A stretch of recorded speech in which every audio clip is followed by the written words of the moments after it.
अध्याय 12 कुलशेखर का वृत्तांत। श्री सुभय श्रेष्ठी ने कई नई नई बातें ऐसी रीति से बताई कि मैं शंकर भट्ट उन्हें आसानी से समझ सका। ये सारी बातें अच्छी तरह समझ जाने के बाद मुझ में आत्मविश्वास होने लगा। श्री श्रेष्ठी ने फिर से कहना शुरू किया, श्रीपाद श्री वल्लभ जी साक्षात वेंकटेश्वर स्वामी ही है। कली युग में वे ही कल की अवतार में आए थे।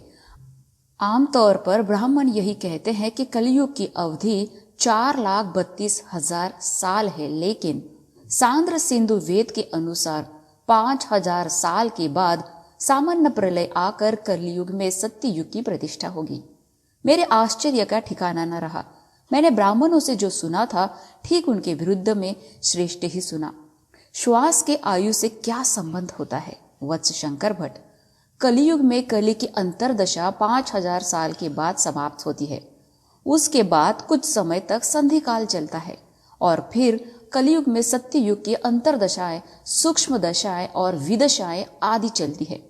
जो लोग योग शास्त्र जानते हैं वही ये बातें आसानी से समझ सकते हैं। मान लो कि ब्रह्म ने किसी की आयु 120 साल निर्णय किया। इसका मतलब ये नहीं कि भौतिक शरीर में 120 साल तक जिंदा रहेगा, बल्कि इसका मतलब ये है कि 120 साल में कितने श्वास व प्रश्वास लेने की संभावना होती है, उतने श्वास व प्रश्वास लेने का समय दिया गया है। चित्त चांचल्य वाले, गुस्से वाले, तेज भागने वाले, लगातार चिंता में डूबे रहने वाले, दुष्ट प्रवृत्ति वाले आदि लोग अपने श्वास जल्दी खर्च कर डालते हैं। सबसे कम श्वास प्रश्वास लेने वाला विशाल काय कछुआ 300 साल तक जिंदा रहता है। बहुत ही चंचल स्वभाव वाला बंदर जल्दी मर जाता है। श्वास प्रश्वास लेने के लिए शरीर के अंगों का निर्माण सही व स्वस्थ स्थिति में रहना चाहिए। योगी श्वास रोककर ऐसी योग प्रक्रिया कहते हैं कि श्वास शरीर के अंदर ही चलता है, इसलिए उनके कई श्वास बचकर वे ज्यादा सालों तक जीवित रहते हैं। श्रीपाद चरितामृत पारायण से प्राप्त होने वाले फल यहाँ पर बताए हैं। मानव के शरीर के जीवाणुओं में परिणाम होता रहता है। आज के हमारे शरीर भाग 10 साल पहले के हमारे शरीर भाग से बिल्कुल भिन्न है। पुराने जीवाणु के स्थान में नए जीवाणु उत्पन्न होते रहते हैं, नए शरीर भाग उत्पन्न होते हैं। इसी तरह प्राण शक्ति में भी कई प्रकार के बदलाव आते रहते हैं। जीवनदायक नवीन प्राण शक्ति उद्भव होती रहती है, अस्वस्थ पुरानी प्राण शक्ति लुप्त होती रहती है। मानसिक शक्ति भी कई प्रकार से बदलती रहती है। पुराने भाव बदलकर नए भाव उत्पन्न होते रहते हैं। नवोद्भक मानसिक पदार्थ दैव की शक्ति एवं दैव की कृपा आकर्षित करने की ज्यादा क्षमता रखता है, जिससे मन में व प्राण दोनों परिशुद्ध होते हैं। इसके द्वारा शरीर भी परिशुद्ध हो जाता है। श्रीपाद श्री वल्लभ चरितामृत जैसे ग्रंथ साक्षात परमेश्वर का स्वरूप है। इस ग्रंथ के प्रत्येक अक्षर में सिद्ध शक्तियां व योग शक्तियां निक्षिप्त है।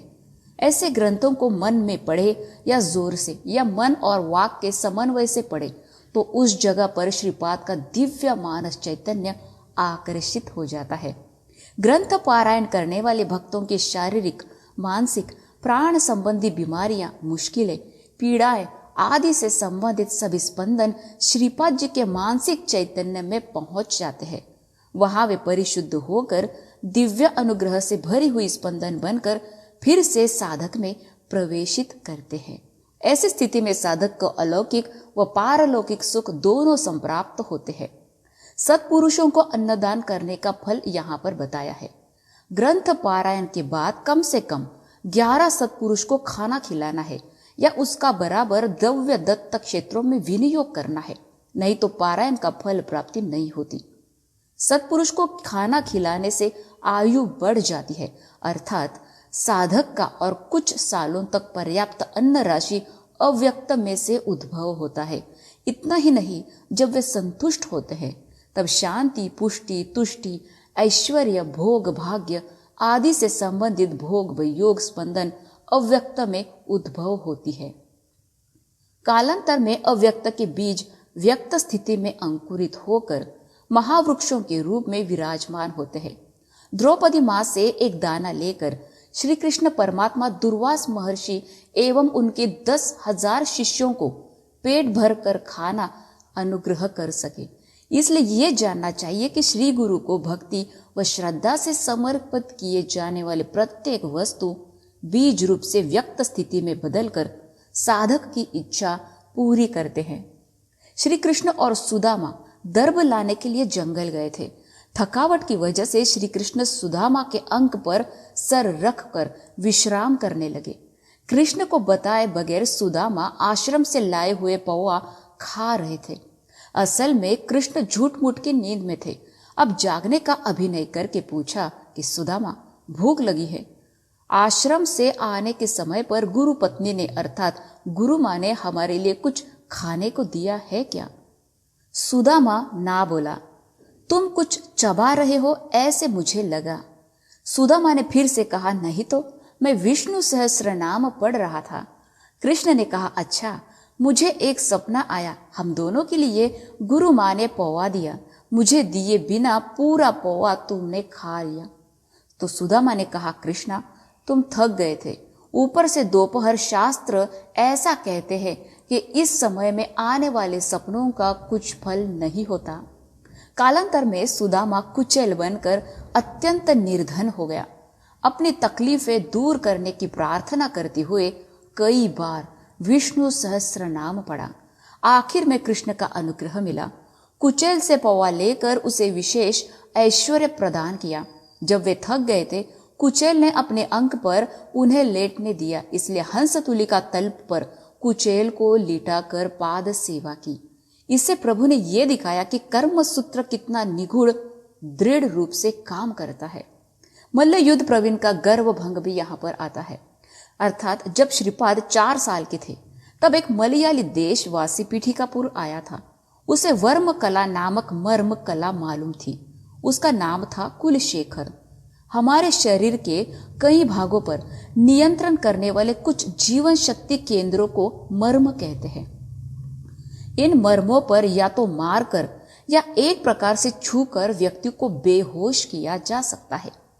इस कला के जरिए शरीर के किसी एक भाग को शक्तिहीन कर सकते हैं या अंग वैकल्य भी उत्पन्न कर सकते हैं। असल में मर्माभिघातों में दुखित लोगों की तकलीफ दूर करने या रोग लक्षण दूर करने की विद्या के लिए उपयोग करना चाहिए। युद्ध कला के अलावा कुछ विशेष मर्म को अडंगल कहते हैं।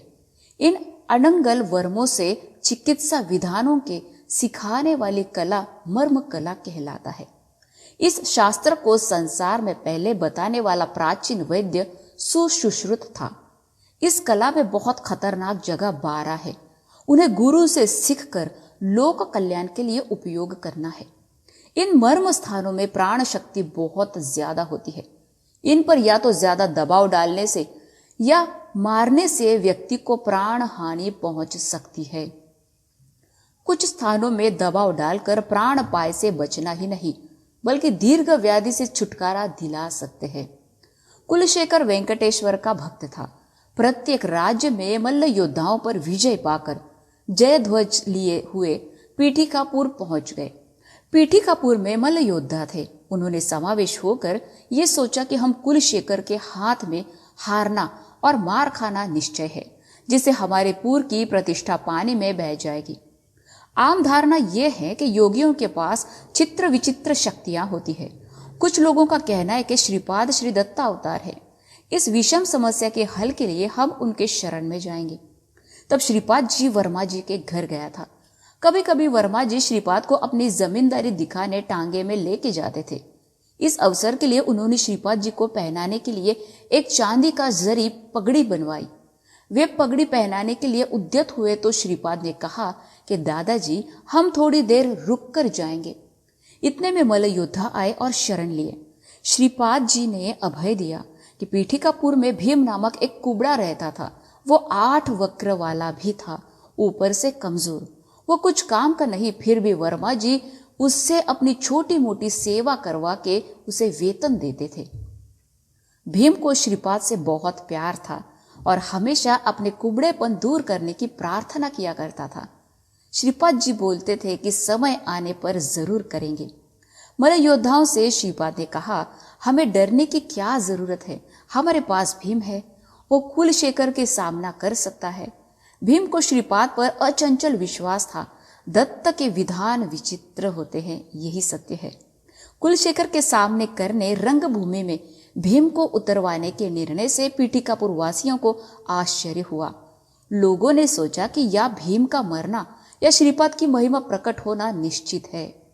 कुकटेश्वर आलय के निकट मलय युद्ध के लिए प्रबंध किया गया। बैलगाड़ी पर कई लोग तमाशा देखने आए थे। युद्ध शुरू हुआ। कुलशेखर के प्रत्येक मार से भीम का शरीर मजबूत होता जा रहा था। भीम के शरीर में जिस भाग पर वार कर रहा था, ठीक उसी भाग पर कुलशेखर को मार पड़ा रहता था। कुलशेखर कमजोरी महसूस कर रहा था। भीम का कुबड़ापन दूर होने के साथ साथ वो अच्छा और ताकतवर भी बन गया। कुलशेखर श्रीपाद के पैरों पर गिर पड़ा। श्रीपाद ने उससे कहा, कुलशेखरा, मानव को शरीर पर 108 वर्म है, उनके बारे में तुम्हें पूरा ज्ञान है, लेकिन भीम को मुझ पर भरोसा है। उसे ये ज्ञान है कि मैं उसका रक्षक हूं। तुम्हारा ज्ञान महान है या उसका? घमंड से तुम्हें अच्छे बुरे का पता नहीं चला। मैं दिव्य विनोद करने वाला हूं, अनेक प्रकार की सजा देने वाला शासन करता मैं हूं। आज से भीम की पूरी कमजोरी तुम्हें सौंप देता हूं। खान पान की कमी के बगैर बल्कि शरीर में कमजोरी लेकर जीवन गुजारोगे। भीम तुम्हारे शरीर से प्राण शक्ति लेकर दृढ़ होगा। संसार के हर एक प्राणी से मैं बलवान हूं। तिरुपति में कौन है, क्या मैं नहीं? हमेशा मेरी प्रार्थना करते हुए भी तुमने इस वर्म कला का दुरुपयोग किया है। तुम्हें खान पान का अभाव नहीं होगा, लेकिन मैं तुम्हारी वर्म कला पूरा उपसंहार करता हूं। कुलशेखर को श्रीपाद जी ने एक पल के लिए पद्मावती सहित वेंकटेश्वर के रूप में दर्शन दिया था। श्रीपाद जी की लीलाएं दुर्गार्य एवं अचिंत्य है। उनकी करुणा पाने की कोशिश में लगे रहना और उनकी करुणा पाना ही हमारे लिए सही मार्ग है। जय हो श्रीपाद श्री वल्लभ की। 12वां अध्याय समाप्त। धन्यवाद।